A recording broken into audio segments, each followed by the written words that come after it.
Story line. ये नौजवान मोहब्बत की कहानी है। एक नौजवान एक लड़की से बेहद मोहब्बत करता है, लेकिन लड़की उसके मोहब्बत के इजहार के हर ढंग को दकियानुसी, पुराना और बोर कहती रहती है। फिर एकाएक जब नौजवान उसे धमकी देता हुआ अपनी मोहब्बत का इजहार करता है तो लड़की मान जाती है कि उसमें मोहब्बत को जाहिर करने की सलाहियत मौजूद है। बहार की एक सुनहरी सुबह में सूफी इत्मीनान से बैठी नफ्सियाती मुबाहिसे की एक किताब के दलायल कुफी के घूंटों की इमदाद से दिमाग में उतारने की कोशिश कर रही थी। अचानक रेहानी अपने कॉलेज का ब्लेज पहने हाँफते हुए दरीचे में से अंदर कमरे में कूद पड़ा। मैं सूफी, चोरों की शक्ल बनाए इधर उधर क्या देख रहे हो? रेहानी, श दादा अबा का डर है, मौजूद तो नहीं घर में। सूफी, इकारत से दादा अब्बा से डरना किस कदर दकियानुसी बात है। मजीद बरा मुझे बुज़दिली और बुज़दिलों से इतनी नफ़रत है कि किसी और चीज़ से नहीं। रेहानी, मेरी जगह कोई शेर दिल भी होता तो ऐसे मौका पर दादा अब्बा से डरे बगैर न रह सकता। जानती भी हो इन दिनों सालाना इम्तिहान हो रहे हैं और मैं ऐसे मौके पर कॉलेज से भागकर यहाँ आ पहुँचा हूँ। सूफी, बेपरवाही से कोई किताब लेने आए हो? रेहानी, अब जानबूझकर अनजान न बनो मेरी जान। सूफी, ये तरीके खिताब दकियानुसी होने के अलावा बहुत अर्जा भी है रेहानी। खैर, जिस गर्ज से भी आए हो मेरी बला से मेरे मुताले में खलल अंदाजी न करो। ये कहकर वो किताब में गर्क हो गई। रेहानी, इतना जुल्म, आह किस कदर हसीन मालूम हो रही हो किताब पर झुके हुए, जैसे यूनानियों की इल्म की देवी। मैं कॉलेज से सिर्फ इसलिए आया हूँ ताकि तुम पर साबित कर दूँ कि मुझे तुमसे किस कदर मोहब्बत है। ये कहकर रेहानी एक डंपी पर बैठकर सूफी के चेहरे को तकने लगा, मगर सूफी किताब में गर्क थी। उसने सुना ही नहीं। रेहानी, दोबारा, ताकि तुम पर साबित कर दूँ कि मुझे तुमसे किस कदर मोहब्बत है। सूफी, किताब से नज़र उठाए बगैर कुछ कहा तुमने? रेहानी, मैंने कहा मुझे तुमसे मोहब्बत है। सूफी, फिर जुमला खत्म भी तो कर दो। रेहानी, इससे ज़्यादा मुकम्मल जुमला और क्या होगा भला? मुझे तुमसे मोहब्बत है। सूफी, कितनी दकियानुसी बातें करते हो। पिछली सदी की मज़लूम औरतें शायद इस किस्म की बातों से खुश हो जाती हूँ। अब ऐसी बातों का ज़माना लग चुका। मैं तुमसे पहले भी कह चुकी हूँ कि पिछली सदी की सी बातें न किया करो। रेहानी, पिछली सदी की सी? आखिर मोहब्बत जैसी पिछली सदी में होती होगी वैसी ही अब होती है। इसे क्या फफूंदी लग सकती है और इसमें क्या फ़र्क पड़ सकता है? मुझे तुमसे मोहब्बत है सूफी। सूफी, इकारत से कुंद ज़हन। मोहब्बत अमली होना चाहिए, अमली ना कि लफ्ज़ी। रेहानी, बेताबाना बढ़कर यानी तुम्हें अपने बाजुओं में। सूफी, नाक पर रुमाल रखकर बात मुनासिब फासला पर रहकर करनी चाहिए। करीब ही आकर कुछ कहना हो तो बात करते वक्त मुंह दूसरी तरफ फेर लेना चाहिए।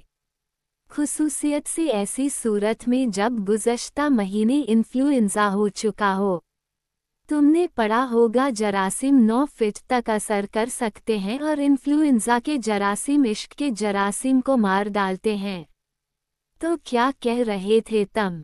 रेहानी, मुंह दूसरी तरफ फेर कर यही कि मुझे तुमसे इश्क है। सूफी, ये और भी दकियानुसी बात है। मोहब्बत कहना बहुत काफ़ी था।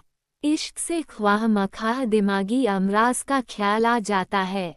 रेहानी, तो यूं ही सही, मुझे तुमसे मोहब्बत है। सूफी, ये मैं 4 साल से सुनती आ रही हूँ। तुम्हें मालूम होना चाहिए कि इजहार मोहब्बत से पहले अपने ऊपर एक निगाह तनकीद डालना बेहद फ़ायदेमंद होता है। रेहानी, नेकटाई की गिरा दुरुस्त करते हुए, मैंने कल ही शाम सिनेमा जाने से पहले डाली थी। सूफी, मेरा मतलब तुम्हारी उन्नाबी नेकटाई की याद दिलाना ना था। इस रंग की टाई तो हर एरा गैरा लगा सकता है। तुमने ही कौन सा तीर मार लिया। मेरा मतलब था आशिक बनने से पहले तुम्हें वो बातें अपने में पैदा करने की कोशिश करनी चाहिए जिन पर औरतें फिदा हों। रेहानी, इससे ज्यादा तुम मुझसे और क्या चाहती हो सूफी।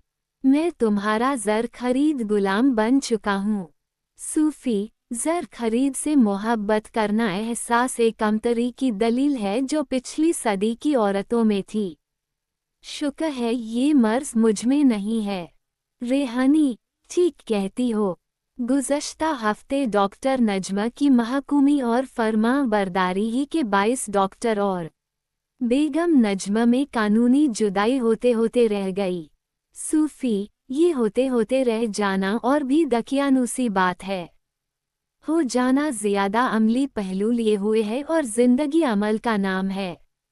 रेहानी, तो मैं कह रहा था कि तुम जो हुक्म भी दोगी मैं उसी के मुताबिक बन जाऊंगा और वही हरकतें करूंगा जिनकी तुम इजाज़त दोगी। तुम बताओ मुझे क्या करना और क्या नहीं करना चाहिए। सूफी, तुम्हारी यही बातें मुझे जहर लगती हैं। आदमी में, मेरा मतलब है आशिक में तबाज़ाद बातें होनी चाहिए न कि मांगे तांगे की। शऊर सीख तुझे इम्तियाज़ इश्क कहाँ, कहाँ तू लज्जत सोज़ो गुदाज़ इश्क कहाँ। रेहानी, तबाज़ाद दबाती तो मेरे ख्याल में मुझे सबसे पहले तुम्हें इस बात का यकीन दिलाना चाहिए कि मैंने आज तक किसी दूसरी लड़की से मोहब्बत नहीं की। सूफी, खतरनाक तौर पर दकियानूसी बात है। मज़ीद बरआ मैंने ये कब कहा था कि तुम बेताल्लुक बातें शुरू कर दो। रेहानी, ये बेताल्लुक बात थी। तो फिर मैं क्या कहकर तुम्हें अपनी पहली गहरी और अटल मोहब्बत का यकीन दिलाऊं। अच्छा याद आ गया। यूं फर्ज करो कि हसीन मई की एक दिलरुबा चमकीली सुबह तुम महवे गुलगश्त हो और जर्द लेमू की खमीदा टहनी पर से एक बुलबुले नाशाद अचानक तुम पर हमला आवर हो जाए और तुम्हारी एक सुरमगी नरगिसी आंख उस जालिम बुलबुल की चोंच की नज़र हो जाए तो क्या तुम समझती हो कि मेरी मोहब्बत में किसी किस्म का फ़र्क पड़ जाएगा। सूफी, उसूलन पर जाना चाहिए। रेहानी, फ़क्रिया गलत। मेरी जान, एक तो क्या तुम्हारी दोनों आंखें पट हो जाएं और तुम्हारी सुतून जैसी नाक की नोक पर किसी तेज चाकू का बदनुमा दाग भी पड़ जाए तब भी मेरी मोहब्बत में सरे मुंह फ़र्क नहीं पड़ेगा। सूफी, हैरान होकर अजीब है। क्या सच कहते हो। रेहानी, बिल्कुल सच।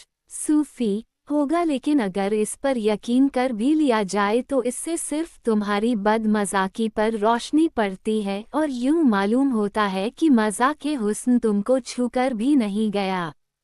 रेहानी, तो आखिर मैं क्या कहूँ, क्या कहकर तुम्हें अपनी मोहब्बत का कायल करूँ। ये कहकर कि अगर तुम जहर का प्याला भी मुझे दो तो मैं उसे अमृत समझकर पी जाऊंगा। सूफी, पी जाओगे। रेहानी, यकीनन और हंसते हुए। सूफी, किस कदर बेवकूफ़ हो। जी चाहता है कि तुम्हें वाकई एक हाथ से जहर का प्याला दूं और दूसरे से एक थप्पड़ रसीद। चश्मे ज़दन में रेहानी का चेहरा चुकंदर की तरह सुर्ख हो गया। रेहानी, चिल्लाकर क्या कहा थप्पड़। इधर तो आज जो उठाकर दरीचे से बाहर समुद्र में न फेंक दिया हो और अगर लहरों में से उभर आए तो कहवाड़ तोड़कर उभरी हुई पर धड़ से न दे मारा हो। 1 घंटे से बिक रहा हूँ कि मुझे मोहब्बत है। मोहब्बत है। सीधे मुंह बात ही नहीं करती। खचा कहीं की। ठहर तो सही तो। सूफी, मसरत और खौफ की तेज चीख के साथ, मेरी जान रेहानी, तुम में मोहब्बत किए जाने की सलाहियत है। तुम काबिल-ए-परस्तिश हो।